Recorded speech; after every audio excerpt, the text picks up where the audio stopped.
They tell you to vent your feelings and to get it off your chest, but why are they trying so hard to normalise complaining? Complaining isn't simply an emotional response, it's a biological trap.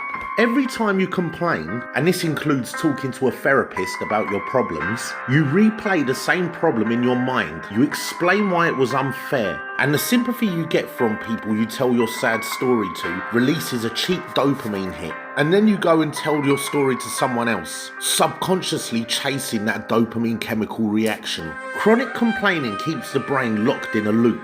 Remember the problem, feel the emotion, repeat the story. And suddenly the problem that lasted 5 minutes lives rent-free in your head forever. Frequent complaining triggers the release of the stress hormone cortisol, which raises blood pressure, weakens the immune system, and increases the risk of heart disease, diabetes, and obesity. The psychological effects of complaining are so profound that even listening to people complain triggers the same chemical reaction because our brains are perfectly willing to keep the machine running. So the next time you say to someone, "You'll never guess what happened," or feel your stress levels rising, pause, take a break, and ask yourself, is it really worth your health? Your mind is like a ship, and your negative thinking patterns and also other people's toxicity is like the sea. How does a ship sink?